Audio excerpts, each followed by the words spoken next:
The sound came every night after the lights went out. It wasn't loud. Not at first. Just a soft scraping like fingernails against paper. Then the thud, wet and dull like something heavy and soft dropping on a kitchen floor. If you listened closely, really closely, you could hear the rhythm. Scrape, thud. Scrape, thud. Like someone dragging a body through syrup. Maya lived in apartment 6B on the 3rd floor of the Crimshaw building. It was an old place, always cold, always creaking, with faded yellow walls and a landlord who never smiled. The elevator didn't work, the lights flickered, and sometimes the hall smelled like old meat. No one stayed long in Crimshaw, except Maya and her mom. They'd been there 3 years. Rent was cheap. Too cheap. That's why Maya started keeping notes. Day 1. Heard the scraping again at 2:14 a.m. louder than yesterday. Day 5. Something wet oozing from under the wall in the kitchen. Day 7. Mrs. Dugan's dog won't go near the hallway. Keeps growling at the vent. That was before the first neighbor went missing. Mr. Lin from 5A. A quiet man. Always fed the pigeons. One day gone. No note. No boxes. Just gone. The landlord said he moved out fast, but Mr. Lin's slippers were still outside his door. Then the second. Young couple from 3C. Music lovers. One night, Maya heard a scream that twisted her stomach into knots. She pressed her ear to the floor. Nothing. Just a scrape, thud, scrape. Nobody came for them. The mail piled up. Her mom told her not to worry. Old buildings make noise, she said. You let your imagination run wild, sweetie. But Maya's room got colder each night. The wallpaper bubbled. The air smelled like pennies and meat. Then Maya found the bone. It rolled out from the space beneath the radiator. Small. Like a finger. Not clean. Her mom laughed it off. Probably from a chicken dinner. Maybe a rat dragged it in. But Maya didn't believe that. That night she stayed up late. Real late. Sat in her bed, blanket pulled to her chin, flashlight clutched tight. The clock blinked 2:13 a.m. Scrape. Thud. Maya turned off the flashlight and crept to the wall. She pressed her ear against the cold plaster. And for the first time she heard him breathing. Slow, thick breaths like something big and wet behind the wall. Then a voice, low and gravelly. Almost done. Just one more cut. She bolted back to bed and didn't sleep. At school the next day she drew what she heard. A man with no eyes, a butcher's apron soaked in blood, standing inside the walls, carving something that couldn't scream anymore. Her teacher sent a note home. Her mom cried. But Maya just stared at the cracks in the ceiling, wondering who would disappear next. That weekend, the building groaned louder than usual. Maya walked down to the basement, somehow drawn there. A single bare bulb swung from the ceiling, casting long, twitching shadows. At the end of the hallway was a door she had never noticed before. It was made of metal. Rusty. And it throbbed. Her fingers reached for the handle. Drip. A thick red drop landed on her cheek. She looked up. The ceiling above the door pulsed like flesh. Something inside the wall moved, slowly like a creature turning in sleep. She ran. That night she begged her mom to leave. But her mom only sighed. There's nothing here, Maya. Nothing to be afraid of. That night her mom vanished. The bed was cold. No sign of a struggle. Just one thing left behind, the butcher's apron. Still damp. Now Maya lives alone in apartment 6B. She doesn't cry anymore. She doesn't sleep much either. Because now the sounds come earlier. The scrape. The thud. The whisper. You're next, little one. Your walls are thin. And Maya, small and quiet and shivering, has started drawing blueprints of the building, of the pipes, of the crawl spaces no one else sees. Because she knows. He's still carving. And soon he won't need the walls to keep him hidden. He'll come through. No one talked about the missing people anymore. The mailboxes stayed full. The lights in the empty apartments still flickered at night. But the neighbors walked a little faster now. No more smiles. No more knocking on doors. The Crimshaw building was a place of silence, and silence was safer. Maya knew better. Maya listened. She sat on the floor of 6B, ear pressed to the heater pipe, notebook open, pencil shaking in her hand. Her drawings had changed. She no longer drew people. She drew meat, slabs of it, hanging from ceilings, stretched across nails, red and dripping. She drew the butcher too. No eyes, no lips, just teeth. Big yellow, smiling teeth. And that apron, always wet, always fresh. Her mom had been gone 3 days. The police came once, knocked on the door. Maya answered. "Where's your mother?" Maya just pointed at the wall. They laughed. They left. That night, she followed the sound again, through the hallway, down the stairs, past the broken vending machine and the peeling wallpaper with water stains shaped like screaming faces. The building groaned around her, breathing slow and heavy. Scrape, thud, snip. A new sound, like scissors through silk. She stopped outside apartment 2D. The door was cracked open. Inside, the lights buzzed weakly. Shadows spilled across the floor like something had leaked out and never stopped leaking. On the ceiling was a handprint. Red, wet, fingers too long. Maya stepped inside.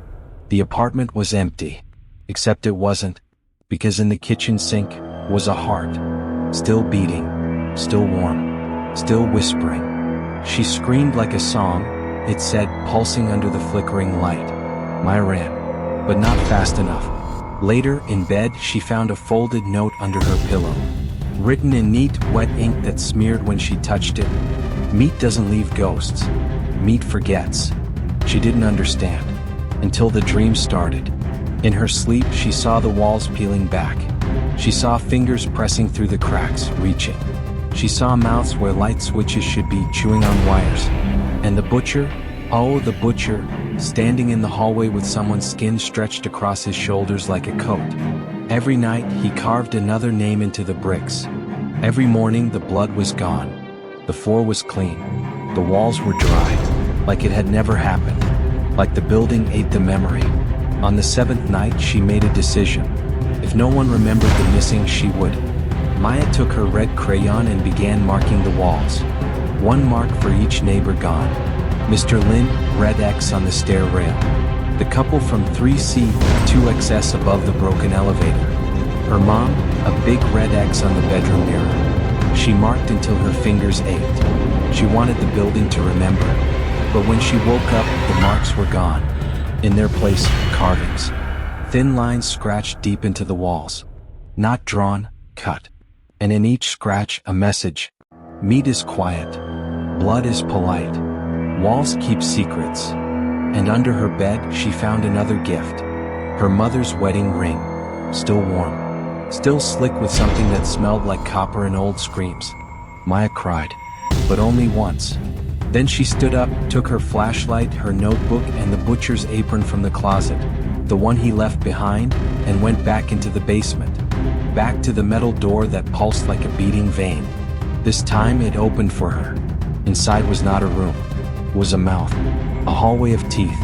Hooks hung from the ceiling. Skin things dangled gently, swaying. Red puddles blinked like eyes. In the center stood the butcher's table, carved from old wood and darker things. A handsaw lay beside it, still dripping. And nailed to the wall, her mom's voice. Not her body, just the voice, trapped in a jar, screaming in whispers. Maya stepped forward. The voice pleaded, "Run, run, he's coming." But Maya didn't move. She just looked at the wall behind the table and smiled. Because in that wall, deep in the shadows, something moved. Something breathing. Something waiting. She whispered back, softly, like a lullaby. "I know. I've been listening too." The walls were never solid. Maya knew that now. She watched them breathe. Watched them twitch when no one was looking. She could hear the soft, wet giggles hidden in the cracks. Feel the heat that pulsed from behind the paint, like blood running just beneath skin. The Crimshaw building wasn't made of bricks and plaster. It was made of something else. Something alive. And it was hungry. It started on a Tuesday. That's when she heard the knocking, from inside the wall. Not fast. Not loud. Just knock. Pause. Knock knock. Like a code. She followed the sound to the hallway. Pressed her cheek to the wallpaper. And something pressed back. A face. Right beneath the surface.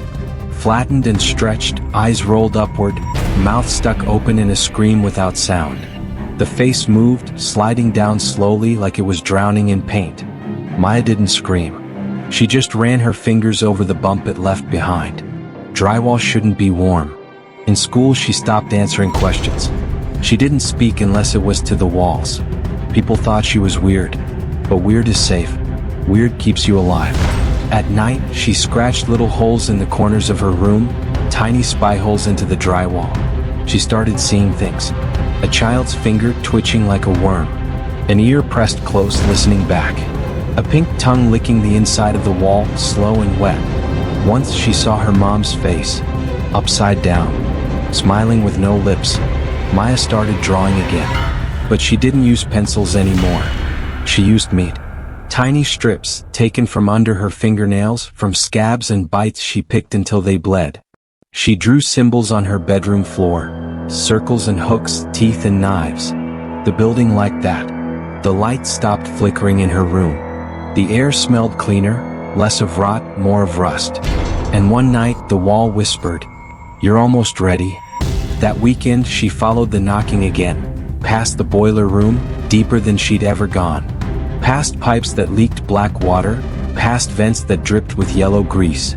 She found a door hidden behind a broken mop rack. It wasn't like the others.